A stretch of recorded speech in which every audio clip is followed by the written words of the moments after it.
We have, this is Labor Day weekend. As many of you know, a lot of people are traveling. Thank you. Yeah. And then there's also a youth ministry parent meeting. So I know that kind of pulled a lot of people today. But thank you guys for being here. Really appreciate it. Grief is a topic I think we don't talk about a whole lot in churches.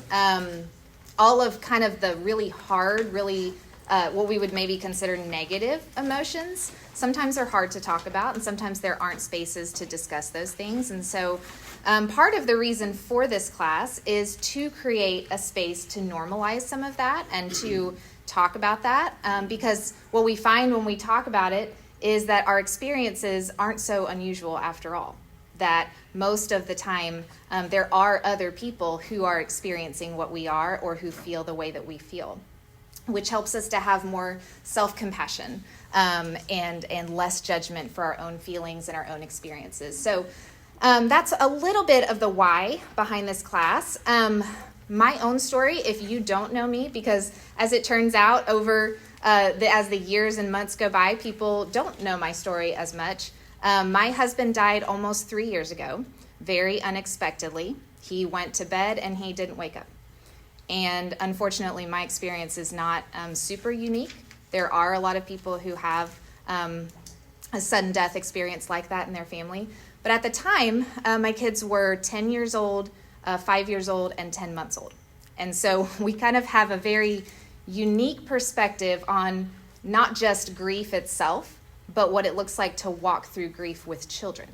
So one of the weeks that we're going to explore over the next 5 weeks is going to be specifically about children, because that's something that I've experienced and been able to talk about a little bit. So what else do I want to talk about? The grief, I think, is important. A lot of times we associate it with death or losing somebody that we love. And that, for sure, we want to address that and we want to talk about it. But it is also encompasses so many other things. And I don't want us only to be focusing on death. So any loss that we experience, the loss of a dream or an expectation, falls into kind of this idea of grief. I also want to acknowledge that this is a really heavy topic, and it can bring up a lot of emotions. And so I want you to have the permission to step out if you at any point feel like something is too much or you need a moment. Feel free to step out and take that time and take care of yourself. Sometimes in a space like this, we feel the desire to tell our full story. Whatever the event or events that happen to us, because we are made to want to be known by people, and that is a good thing, and we want to connect, and we want those things to be validated. If we all did that in this class, it would never end. So I want to acknowledge that is a desire, and that can be helpful and good, and there are spaces to do that. Kathy, it's actually a great transition. Kathy brought to my attention that there is a Grief Share group that is starting September 11th, so it's perfect timing. If you've considered doing Grief Share, you never have, or maybe you have in the past and you want to do it again.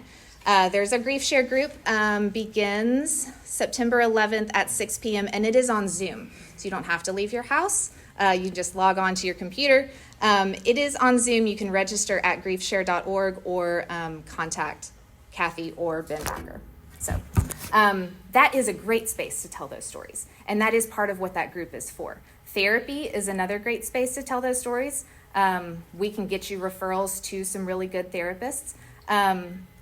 Or just a trusted friend, a trusted person. I'm happy to be a person for that. And we know any of our ministers and other people that you trust would be happy to be that person as well. So I want to be conscious of that in this class, that it's fine to tell your story, but don't, let's be conscious of our time together. In preparation for this class, I contacted a group of people as a focus group type of thing who had experienced all different kinds of loss, and asked them some very basic questions to kind of get their perspective of what would be helpful to cover in this class. And so part of what we are including comes from some of those answers, lots of different demographics. I also taught this class for just 1 week, a few weeks ago, to the high schoolers. And that was a fascinating conversation with them. And so some of their answers, too, are going to come into play, especially when we talk about children.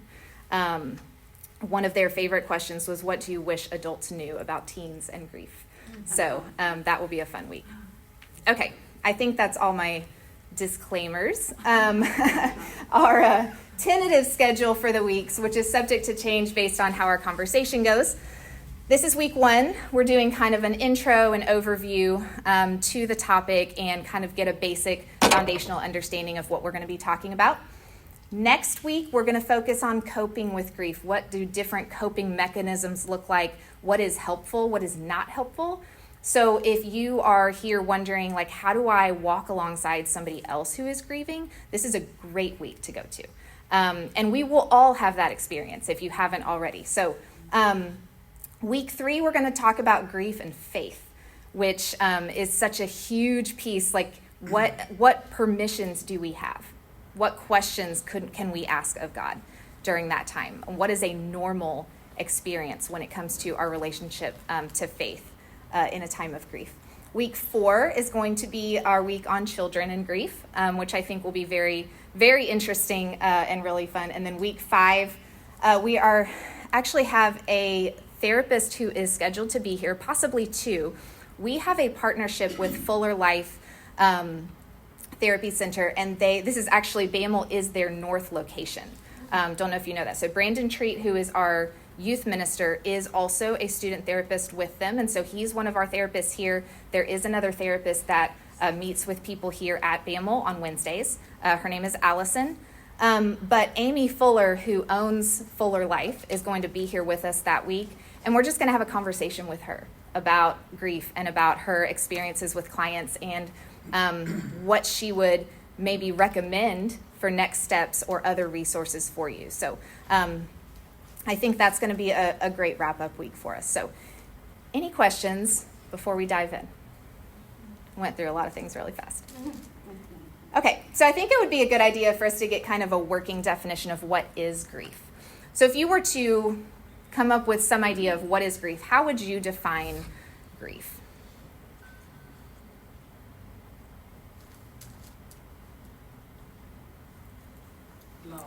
Loss. I was going to say experiencing a loss. Experiencing a loss. Yeah, what else? My response to a loss. Your response to a loss. Anything about a deep sadness. Something that is deep. It's not just, oh, shoot. Yeah. You know, it's a deep sadness. It's different from sadness. It's why we have a different word, right? Right. But it is like a deeper level. Mm-hmm. Yeah.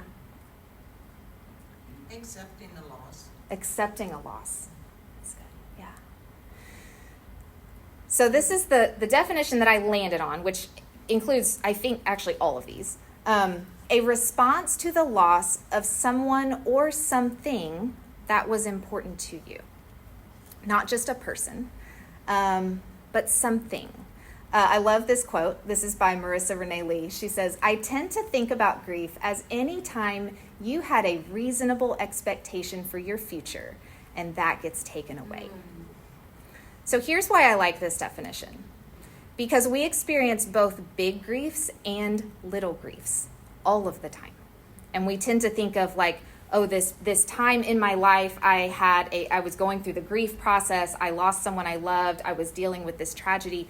But also, if I wake up and my kid gets sick, and that day I had a lot of meetings planned at work, I had a plan for how my day was going to go, I had a vision for that immediate future, and none of that can happen because I now have to stay home with my kid who is sick, that is a little grief that is super normal. And so we all experience those things all of the time. We thought our day was going to go this way. We thought our week was going to go this way.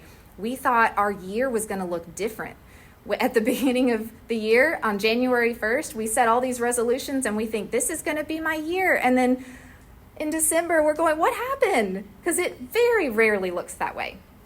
And so sometimes we can go through the process of grief with all different kinds of things. And so I think increasing our awareness of noticing when are we experiencing something, we don't know why we feel the way we feel, but maybe we're grieving something. What are some things other than death that can cause us to feel grief? Health, illness, yes.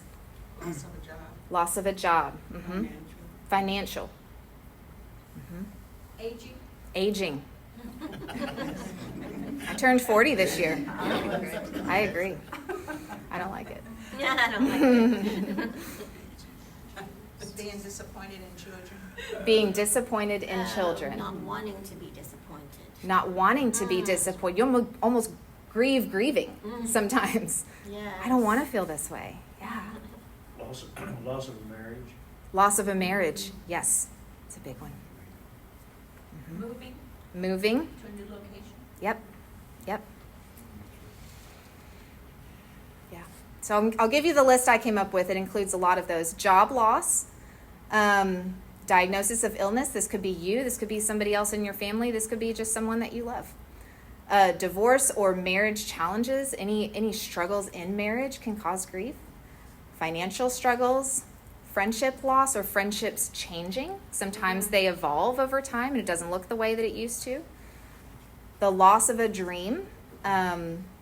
You had a particular vision for your future and what that would look like and it doesn't happen.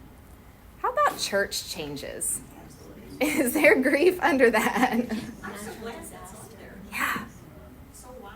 Yeah. And you might even agree with those things sometimes. It's not that you could logically in your head think, I think this is the right change, but still experience the emotions of grief because it looks different than something you were tied to before. Change is hard. Change is hard. Natural disasters Yes. and global crises. So one of the things that people talk about a lot with COVID is this kind of worldwide experience of grief that we all had, like a communal, global grief.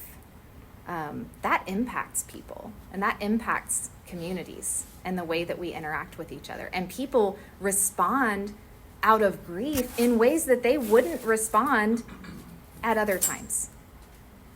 Okay. Life transitions. So some of y'all talked about some of these. Life transitions, even good ones, can cause grief, which we don't often think about. Getting married, that sounds really, really positive. We're usually really excited to get married. However, there are things that you are losing.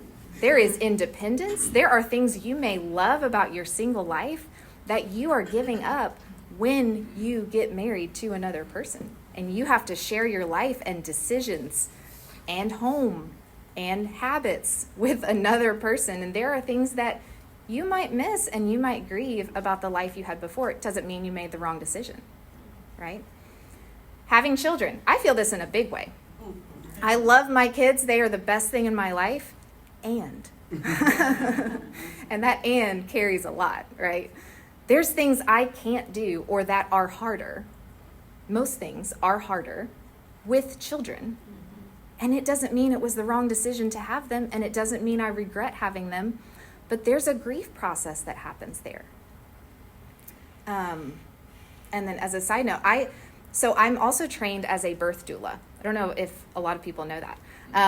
I don't get to do that as much anymore as I used to, but the birth experience and what people thought that would look like, in addition to what they thought it would look like to have a newborn in their home, is often a source of grief for a lot of families. They thought it would go a certain way. They see all these beautiful pictures on social media, and it didn't feel like that, or it didn't look like that, or it didn't go the way that they wanted it to go, or they're being screamed at every 2 hours, and that's hard for a person. So there's grief in that too. It doesn't mean it was the wrong decision. It just means that they have to go through this process, Henry. So, Leigh Ann, you said, is that another word for midwife? It's similar to a midwife. We can talk about that later, though. Oh, no, It's similar to midwife. It's kind of like a support person. Okay. Yeah, so an additional support person that people would hire. Yeah. Changing jobs. So you didn't lose your job. Maybe you even got a promotion, but maybe this is different. You work with different people, right? Yeah. Yeah, I want to say about the changing job. Yeah. And it's not, to me, it's like, okay, if I change jobs, oh, I'm happy. But if they help me to change jobs, like. Yes, when you are assisted to change your job, maybe not a good thing, right? Yes. Moving can be a really positive thing, but there is loss associated with that. Kids leaving home, sometimes great, and sometimes sad. You miss them. Retirement, that's challenging.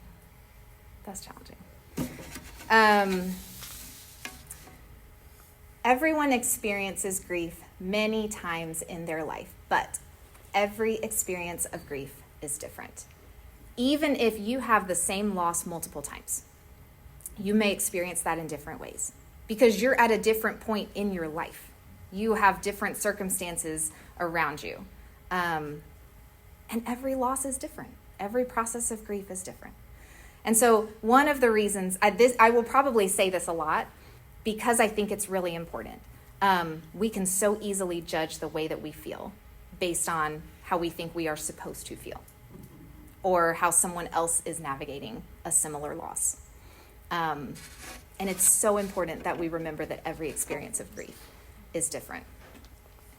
So if you know anything about grief, you've probably heard these stages of grief. And I don't love that they are called stages. I think it's a little bit misleading because a lot of times stages makes us think, well, you start with stage 1 and then you go to stage 2 and then you go to stage 3 and then you complete them all and you've checked them all off and then you're done and you're done with grief. You won. And it's not how it works, right? So these were developed by Elizabeth Kubler-Ross. I think that the book that she wrote called On Death and Dying was published in 1969. So that's how long these have been around. And the way that she developed these stages was to research people who had been diagnosed with a terminal illness. And these were the experiences that they had. These were the common emotions that they experienced and the common phases that they went through. That is grief, for sure. It is not the only form of grief.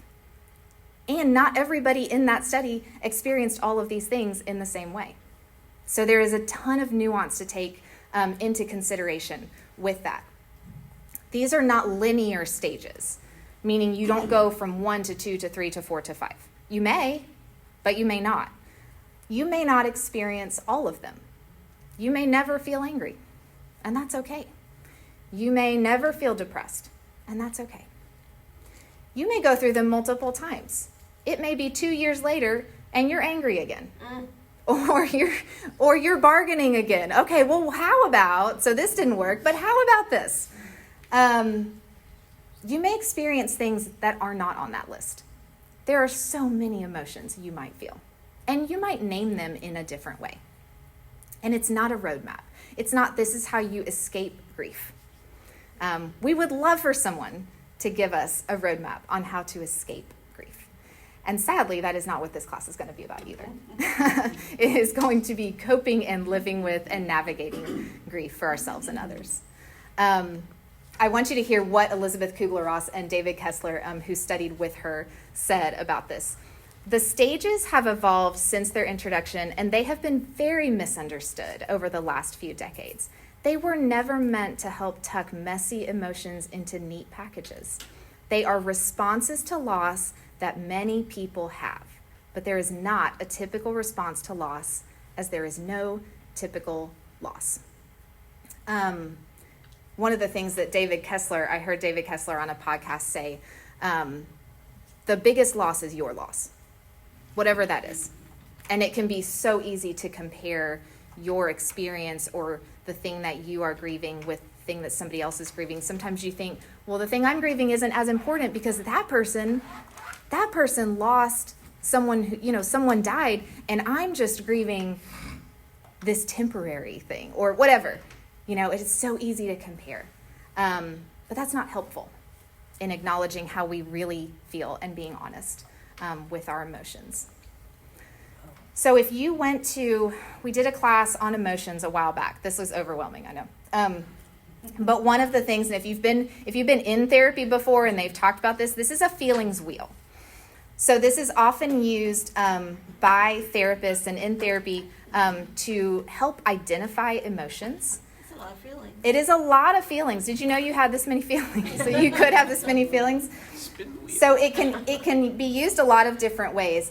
It can be used sometimes if you identify the emotion on the outside that you are feeling and then trace it inward to the core emotion underneath that is one way to use that. The other way you can use that is to start in the middle and figure out kind of what the core emotion is and then trace it to maybe a more specific emotion that you feel.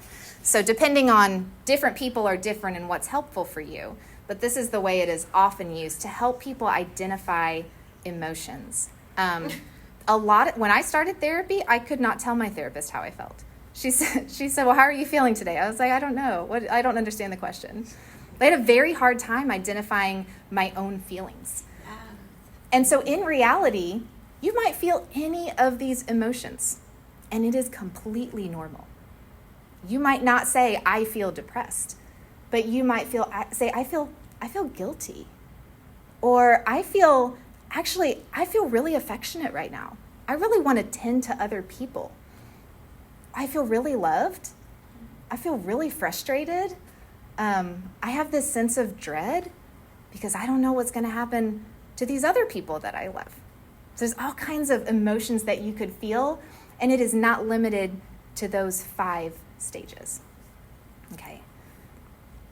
You might even feel multiple emotions at the same time. This is one of my favorite quotes from Inside Out 2. So if you haven't seen it, it's a great movie. But one of the things this is sadness on the left and then joy on the right. And joy says to sadness, where I go, you go. So often we feel both of these things at the same time. When my husband died, he died in October. So Christmas is not too far away. And when you have 3 children, they are excited about Christmas no matter what is going on in their lives. And so we had this competing feelings of, well, is it okay to feel joyful about Christmas in the middle of this tragedy in our family? And that's really complicated to navigate. How do I kind of feel guilty for feeling happy because I don't think I'm supposed to feel that way. And I should honor this person more by being more sad, or, that should look different. Half of the gifts under our Christmas tree that year were from absolute strangers who heard our story and made some Amazon lists and sent it out. And we had gifts shipped to our door. My kids, I had to tell them, you will not get this many presents next year. I need you to understand, this is not a normal year. But I was able to tell them, half of the things here came from people who don't even know you, but they heard your story. And how do you not feel loved and cared for and joyful in an experience like that? At the same time, you're feeling everything else you're feeling. Sadness and loss and missing this person. Right? It is extremely important to let yourself feel your emotions without judgment. When I met with my therapist, probably one of the first sessions when I met with him after my husband died, I said, I feel like I should be crying more. There's something wrong with me because I'm not crying more. And he was like, well, do you feel sad? I was like, yeah. He said, do you miss this person? Yeah. Well, why do you think you have to be crying more? And in my head, it needed to look like a certain way. And he gave me permission to say, no, you cope with that, with your emotions, in whatever way that works for you. And if you need to cry, cry. But if you need to go run, that would never be me, it's not a good example. If you need to go journal, or you need to go do some self-care, whatever those things are that are how you navigate your sadness, do that. And it's okay if it doesn't look like you are crying all day. Plus, there's 3 kids I got to keep alive. So crying all day is not really an option in that moment, right? Why do you think, so we've got all these different emotions that we can experience in grief. Why do you think it can be helpful to name your feelings as grief instead of just, I'm angry, I'm disappointed, I'm whatever? Give it a label. It gives it a label. Give it a Yep. label. And Mhm. once you give it that label, then you know we're dealing with this. Yeah. Yeah, you know what you're dealing with when you give it a label. Yeah. I think it more fully encompasses all of the emotion involved. Mm-hmm. And I can't remember exactly, I think it was the second series of Grief Share videos. Mm-hmm. At the beginning, they would take all those ribbons on the emotional wheel and they would put them in a circle, a continuous circle, and they put them in a knot, the tangle of emotions. And they're constantly moving together and opposing each other, and grief kind of encompasses that whole big picture, not just this one little definition. Right. Oh, that's such a good image. I love that image of all the tangled emotions. Yeah. Have you felt that way? Yeah. You can also look at it as other people can have boundaries around knowing what's going on at that moment. Yeah. Yeah, and it does allow other people to help you too. Yeah. And I think just going on beyond if young parents or whatever, they're suffering grief, I think it helps in the long run once you get past knowing how to handle it.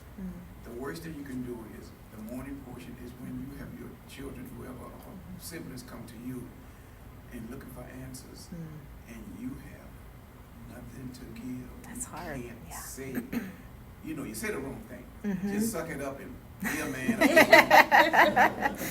But I'm just saying. Yeah, don't walk away from this class saying, yeah.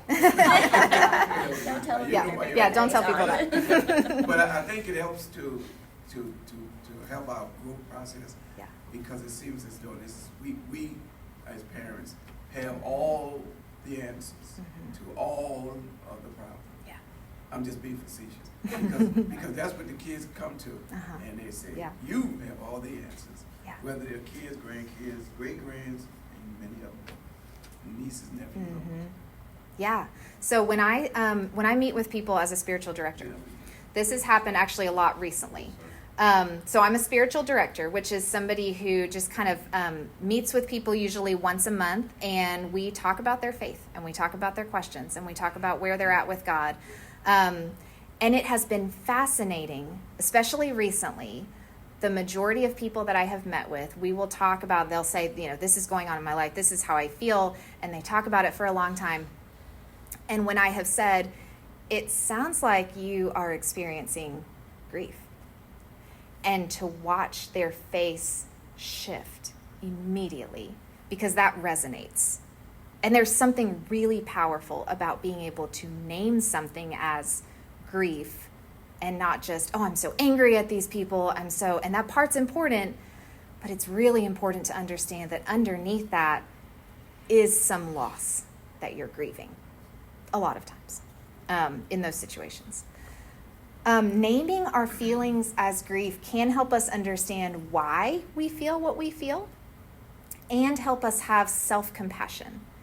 So self-compassion is this idea, it's giving grace to yourself, but one way to think about it is what would you say to a friend or someone you love who is in this situation?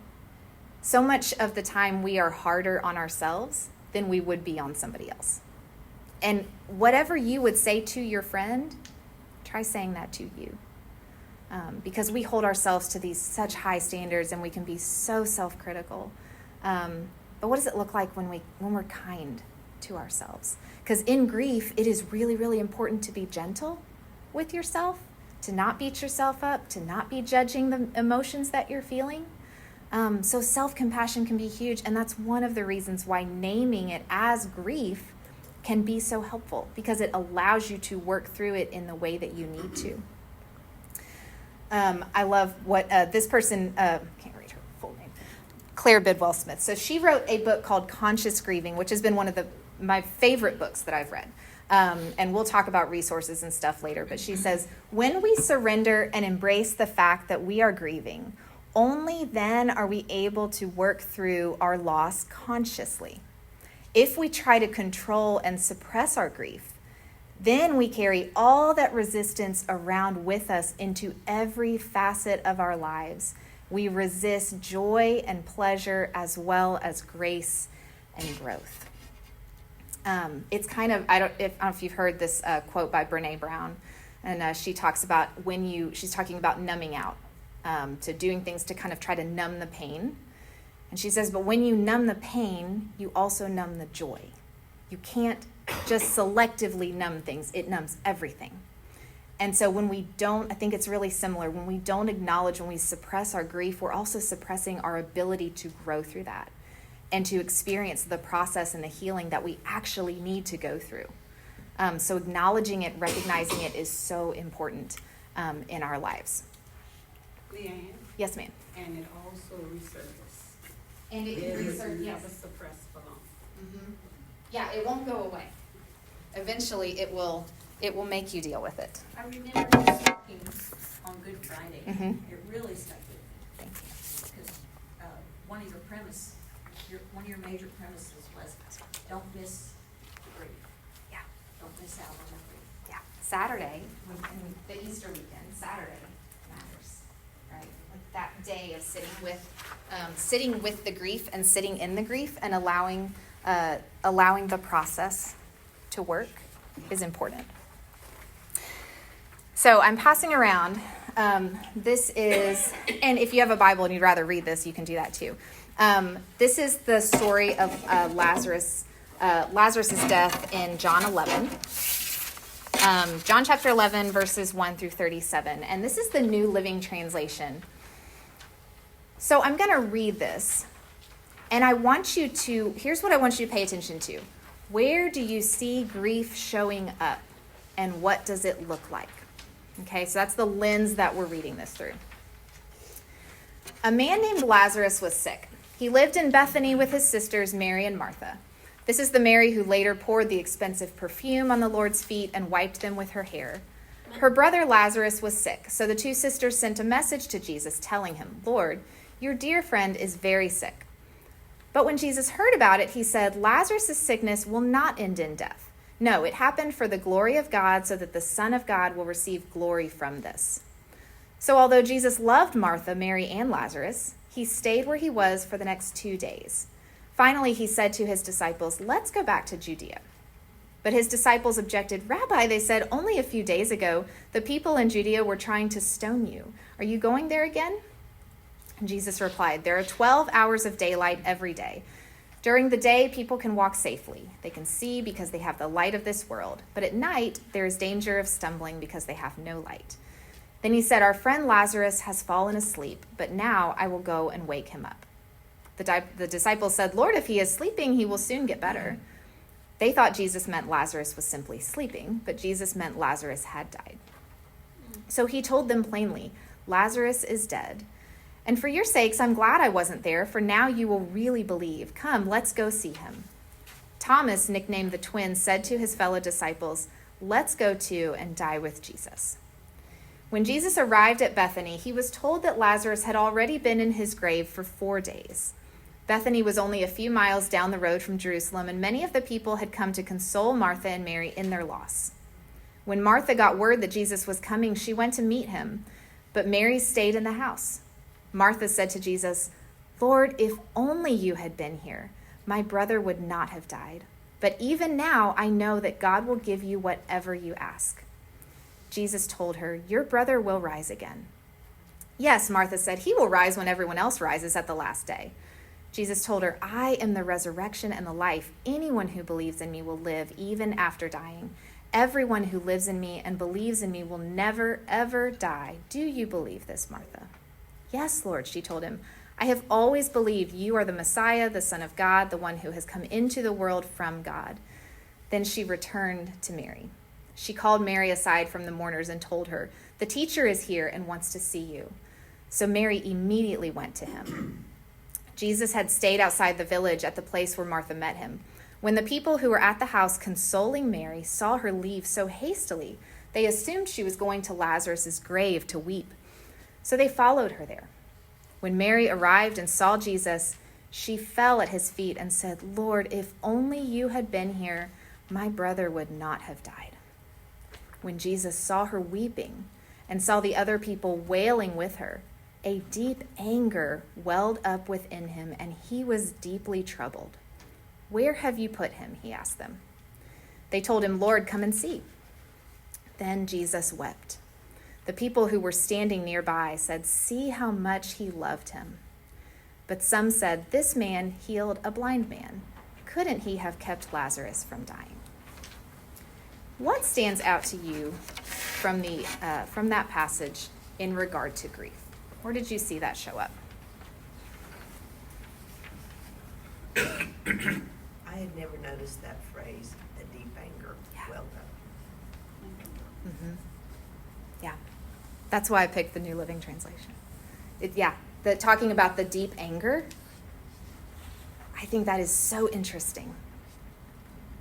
And why would Jesus have felt angry in that moment? Because they doubted. Many of them doubted him anyway. Maybe angry at them because they doubted. Okay, yeah.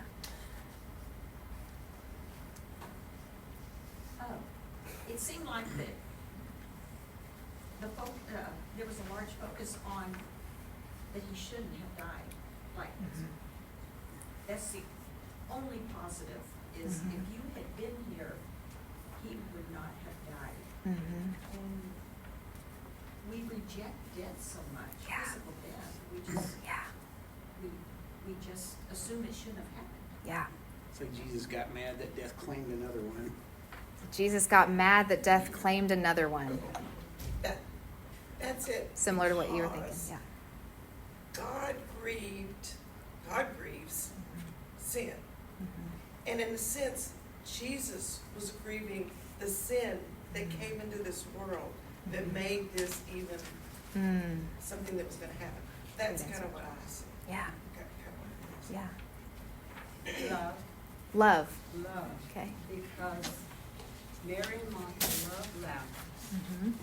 and because Lazarus was suffering, he was dying, they felt that grief, they felt that pain. And when we go through a certain amount of grief, we're reaching out for any little bitty thing we can hold on Yeah. or try to justify to try to get help. It was the love.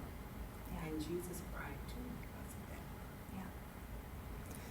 Do you think it also could be Jesus responding to the emotions of Mary and of Martha, who are devastated that their brother has died? They are going through grief. They are grieving. They have all these people around them. And could Jesus even be angry that they are made to feel this way? Like a compassionate... I don't know that there's a right answer. Just have all kinds of speculations. But I think it matters that Jesus felt those things. I think too, back at the very beginning,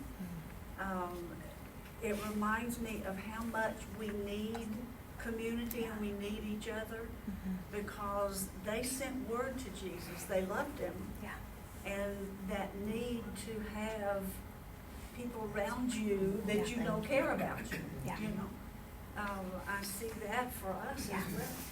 It doesn't say this, but do you think Mary and Martha felt angry at Jesus? Yes. You wouldn't have died if you were here. That's right. That's pretty clear. That's right. We told you. We tried to get you here. I hear anger in that. I hear blame. You can read what Mary said and put emotion, put anger or deep frustration in those words. And Yes. it comes out very different. Yeah. Yeah. And you know, Jesus doesn't judge her for that. Right? We have a lot of questions for God a lot of times in grief. A lot of questions. And I love the way that Jesus models here, making space for that and allowing that. And that it's important to express those things and get those emotions out. Why does it matter to us that Jesus wept? And why does it matter to us that Jesus felt angry? He did it, it's okay for us. Yeah, he set an example. He modeled that. He was human. This is what part of being a human is about. He felt those same emotions, those same stages of grief. Yeah. Because this was a very good friend of his. That's right. Yeah, even though he knew how it was going to turn out, Yes. that he didn't get to escape the process of grief.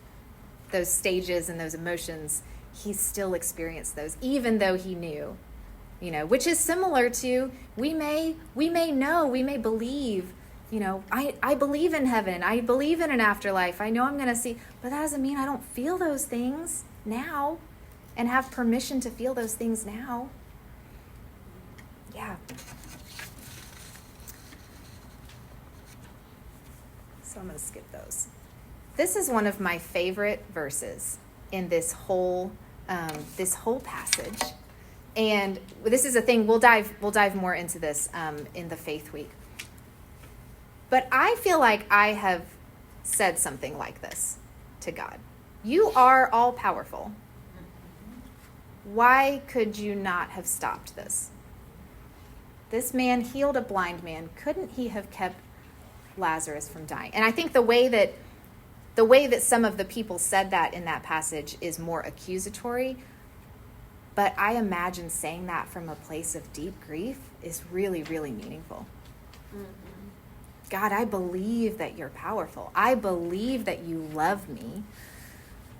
Could you not have stopped this? Why? Those are hard questions. Of Mary and Martha sending for Jesus, because they knew he could stop it. Yeah.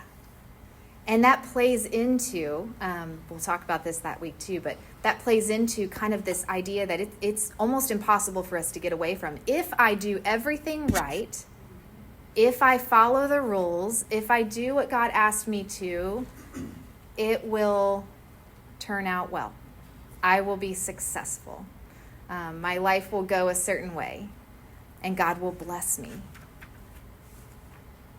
And when it doesn't, what do we do with that?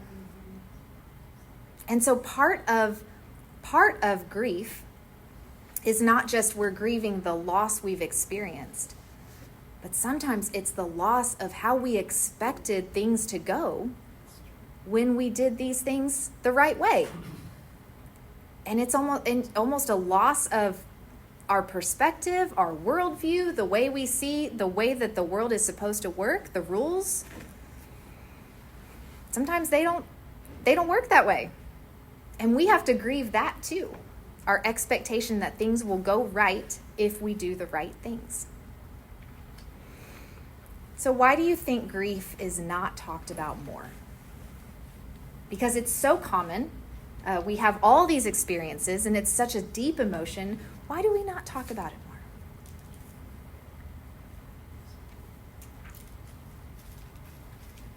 I think because one reason might be because we feel like it is going to overtake us. That's a great It's answer. going to exist. It's so much bigger. Yeah. It can feel really overwhelming. Yes. Yeah, almost if we start talking about it, it might be too much. Yes, and if I'm grieving, I don't want to cause you grief. We never stop. Your plate's probably pretty full. Yeah. So maybe I should just manage it. I should Just suppress it. Or keep it at bay. Yeah, keep it at bay. Yeah. Yeah, it's just so big. Yeah. Yeah, and I hear a lot of fear in that. I'm afraid because it's so big. Yeah, I might not be able to, it might overtake me. There's a great, I don't remember who said this quote. They said, "No one has ever cried forever." And sometimes that's really comforting to remember. I believe I could. Yeah, some of us think we could. Maybe a pride thing too. We don't want other people to think that we got a problem, we got an issue, we got it all together. Mm-hmm. Yeah. And along the line of the pride thing makes me think of we are so convinced that we can put everything in a box and explain it. And this is bigger than that. Yeah. And it can't be contained in an intellectual Western mentality Right. box. Right. And so let's just play like Mm-hmm. we got it. Yeah. Yeah. So I'm the dark underbelly to what he was saying. If I wanted to talk, let's just say, if I Yes. wanted to talk to you about my grief, Yeah. well, chances are you got stuff you want to talk about too, and I don't have space for that right now. Oh, that's a good one. Yeah. So I'll manage mine.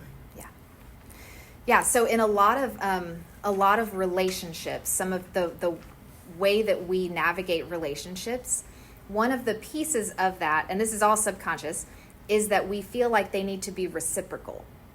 So if you share something vulnerable with me, sometimes I feel like I need to, in order to have a good relationship with you, I need to share something vulnerable with you. And that can be a really positive thing, because that can be that's how friendships are created and deepened and maintained, and that's a good thing. But sometimes that reciprocal nature of relationships keeps us from sharing things, right? Yeah. No, that's a really good answer. In grief share, and I've experienced it, they just want you to listen. It's not about you. Yeah. It's just all about them sharing their emotions. Once they're able to release that emotion, then they're able to absolve, I am in grief. Yeah. In grief. Yeah. No, I absolutely. agree with her on that. And grief share is not just a matter of controlling yourself. Sometimes it's, you don't have to, as the person who's listening, you have to understand, you don't have to have the answer either. That's right. In the conversation, whether there's a lot of talking at all or not, God is the one ultimately who is going to do the healing. But as he says, where two or three are together, there I am also, and the power is in that. But we do have to come together sometimes. And one of the things in grief share is there's so many balances that you have to do. And one of the balances is talking with God and talking with the people he sends to you. It's just a constant. But he will help you with that. Yeah. No, I love that. I love that. So, as we get ready to wrap up, if you have not shared with somebody some of the big griefs that you're going through, that would be my encouragement to you, is to find a trusted person to talk about that with. Not to get answers. You can ask for answers. They won't have any. But not to get answers, but just to help you navigate that and to know that you are not alone. Because as one of the reasons for this class is to help create that understanding that we may feel like no one has ever felt the way we've felt before. And that's just not reality. Yes, every loss is unique. Every loss is important, and every grief is different. But at the same time, there are things that are common experiences. And so I want to end with this. There we go. I want to end with, this is such a quote that went around the internet after it was shown from the WandaVision TV series. But she's talking about I think her brother who had died, and talking about this loss. And he says, and he has this answer, but then he ends with this question: what is grief if not love persevering? And one of the gifts of grief is that it shows us what we love and who we love. And one of the reasons we feel grief is because we loved well. And so it can be a gift to us. I want to go back to our original definition of grief. It is a response to the loss of someone or something that was important to you, that mattered to you. So the gift in grief is showing you what you value and what is important and who you love. And that matters, because that's part of being human too. And we grieve because we love. So let me pray for you. We'll be done. God, thank you for the gift of other people and the time that we have to share our experiences and our reflections and some of the things that are really, really hard parts of being human beings. I thank you that you've promised not to leave us alone, but I thank you that you've given us other people as well to walk with us. And I pray that you will bless each person in this class this week. I pray that you will bless us over the next 5 weeks, that we can just explore this topic and really examine it and let some things soak into our hearts, God. Help us to know you and love you more. In the name of Jesus, I pray. Amen.